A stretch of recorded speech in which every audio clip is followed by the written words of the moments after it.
నమస్తే. వైఎస్ జగన్మోహన్ రెడ్డి గారు రేపు సత్తెనపల్లి పర్యటనకు వెళ్ళనున్నారు. దీనికి ప్రధానమైనటువంటి కారణం సత్తెనపల్లి నియోజకవర్గం రెంటపాళ్ల గ్రామంలో వైఎస్ఆర్ కాంగ్రెస్ పార్టీ నాయకుడైన కొర్లకుంట నాగమల్లేశ్వరరావు ఎన్నికల తదనంతరం పోలీసుల హెరాస్మెంట్ భరించలేక ఆత్మహత్య చేసుకున్నాడు.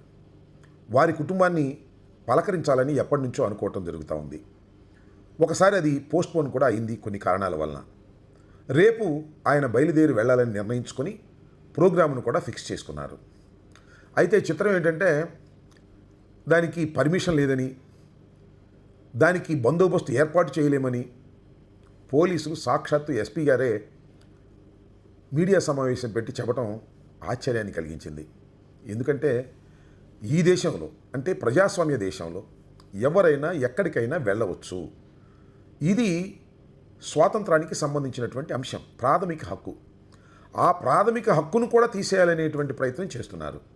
ఏంటంటే జగన్మోహన్ రెడ్డి గారు వెళుతున్నది ఒక బహిరంగ సభకి కాదు, ధర్నాకి కాదు, ర్యాలీకి కాదు, లేదా దేనన్నా ప్రొటెస్ట్ చేయడానికి కూడా కాదు. కేవలం చనిపోయిన ఒక కుటుంబాన్ని పరామర్శించడానికి వెళుతున్నాడు. దీన్ని అడ్డంకులు సృష్టించాలని నారా చంద్రబాబు నాయుడు గారు, లోకేష్ గారు తీవ్రమైన ప్రయత్నం చేయడంలో భాగమే పోలీసు యంత్రాంగం ఇవాళ పర్మిషన్ లేదని ప్రకటించడం అని నేను అభిప్రాయపడుతున్నాను. ఇది అందరికీ తెలిసినటువంటి సత్యమే. అసలు ఎందుకు పర్మిషన్ లేదని చెబుతున్నారు అనే దాని మీద కొద్దిగా మనం ఆలోచన చేయాలి. చంద్రబాబు నాయుడు గారికి, తెలుగుదేశం పార్టీకి ఒక భయం పట్టుకుంది. అదేమిటంటే 11 సీట్లకి 40% ఓట్లకి పరిమితమైపోయిన జగన్మోహన్ రెడ్డి గారు బయటకు వెళుతుంటే ఈ మధ్యన జనం తండోపతండాలుగా వస్తున్నారు. లెక్కకు మించిన వాళ్ళు వస్తున్నారు. మేము పోగు చేసినా కూడా తెలుగుదేశం మీటింగ్లకి ఇంతమంది రావడం లేదు. కానీ జగన్మోహన్ రెడ్డి గారు ఇల్లు దాటి బయట కాలు పెడితేనే వేలల్లో లక్షల్లో ప్రజలు వస్తున్నారు. ఈ పరిస్థితిని చూసి ప్రజలు మళ్ళీ నెక్స్ట్ తెలుగుదేశం ప్రభుత్వం రాదు అనేటువంటి అభిప్రాయానికి వస్తారేమో అనేటువంటి ఒక భయం తండ్రి కొడుకుల గుండెల్లో బయలుదేరింది. మీరు చూశారు కదా, ఈ పర్యటన జరగకోకుండా ఉండాలనేది తండ్రి కొడుకుల యొక్క పన్నాగం. ఒకసారి మిర్చి అడ్డుకు రైతులను పరామర్శించడానికి వస్తే దానికి పోలీస్ సెక్యూరిటీని కూడా కల్పించుకోకుండా తప్పుకుపోయారు. అయినా పర్యటన ఆగలేదే.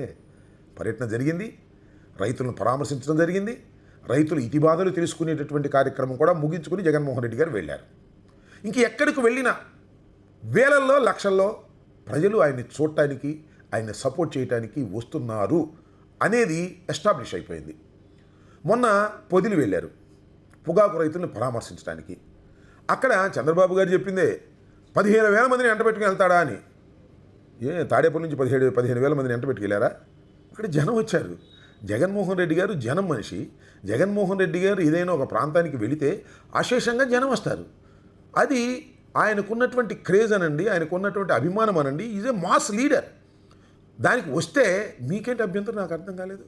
దాన్ని ఏదో ఒక విధంగా అణిచివేయాలనేటువంటి ఒక ప్రయత్నం మీరు చేస్తున్నారు. పొదిల్లో అంతమంది జనం వచ్చారనే ఈర్ష్యతో వచ్చిన వాళ్ళని కొంతమంది మీద కేసులు పెట్టి వేధించేటటువంటి కార్యక్రమం చేశారు. We can face it. YSR Congress party దీన్ని ఫేస్ చేయడానికి సిద్ధంగా ఉంది.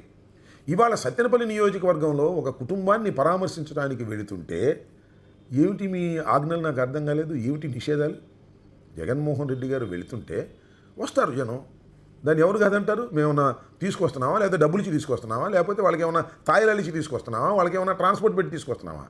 వాళ్ళంతటా వాళ్ళే జగన్మోహన్ రెడ్డి గారు మా ఊరు వస్తున్నారనే ఉద్దేశంతో వాళ్ళు వచ్చి జగన్మోహన్ రెడ్డి గారికి ఎదురుగా నుంచుని జైలు కొడుతున్నారు.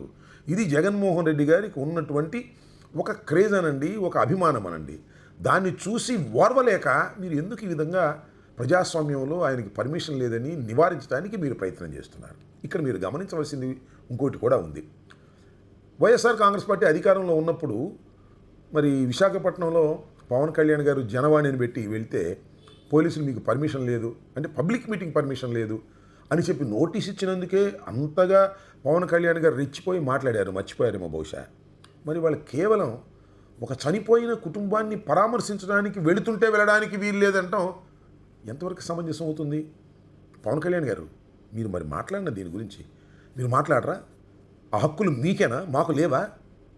ఇది మీరు ఆలోచించాలని కూడా ఈ సందర్భంగా పవన్ కళ్యాణ్ గారికి నేను సవినయంగా చెప్పదలుచుకున్నాను. ఒక ప్రజాస్వామ్య దేశంలో ఎవరైనా ఎక్కడికైనా వెళ్ళేటటువంటి హక్కు ఉంటుంది.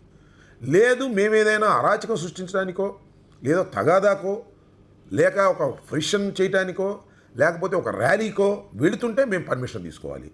జగన్మోహన్ రెడ్డి గారు బెంగళూరు నుంచి విజయవాడ రావడానికి పర్మిషన్ తీసుకోవాలా? విజయవాడ నుంచి పల్నాడు రావడానికి పర్మిషన్ తీసుకోవాలా? లేదా పల్నాడు నుంచి ఆ ఇంటికి వెళ్ళడానికి పర్మిషన్ తీసుకోవాలా? స్వేచ్ఛగా తిరిగేటటువంటి హక్కు ఈ భారతదేశంలో ప్రతి పౌరుడికి ఉంది. దానిలో జగన్మోహన్ రెడ్డి గారు మాజీ ముఖ్యమంత్రి గారు కాబట్టి ఆయనకి మరింతగా హక్కు ఉంటుంది.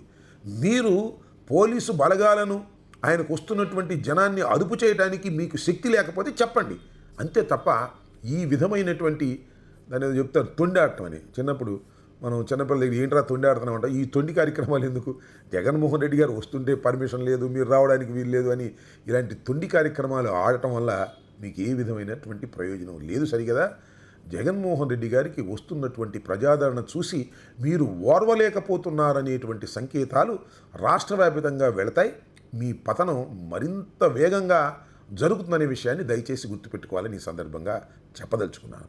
ఇవాళ సత్తెనపల్లి జగన్మోహన్ రెడ్డి గారు మీరు ఎన్ని ఆంక్షలు విధించినా జగన్మోహన్ రెడ్డి గారు వెళతారు, నాగమల్లేశ్వరరావు కుటుంబాన్ని పరామర్శిస్తారు, తిరిగి వస్తారు. ఇది మా హక్కు. మా హక్కుని హరించటం అనేది ఈ రాష్ట్ర ప్రభుత్వానికే కాదు ఎవరికి సాధ్యం కాదనే విషయాన్ని కూడా ఈ సందర్భంగా సవినయంగా చెప్పదలుచుకున్నాను. రేపు పర్యటనకు జగన్మోహన్ రెడ్డి గారు వెళుతున్నప్పుడు జనం రావడం అనేది ఒక సహజమైనటువంటి అంశంగానే నేను భావిస్తున్నాను తప్ప మరొకటిగా భావించటం లేదు. ఇలాంటి అప్రజాస్వామికమైనటువంటి విధానాలను అవలంబించడం వల్ల తెలుగుదేశం ప్రభుత్వం తీవ్రంగా నష్టపోతుందని కూడా ఈ సందర్భంగా చెప్పదలుచుకున్నాను. ధన్యవాదాలు. Stay aware, stay bold. Like, subscribe and follow at Ammati Rambabu Official for truth and clarity in today's politics.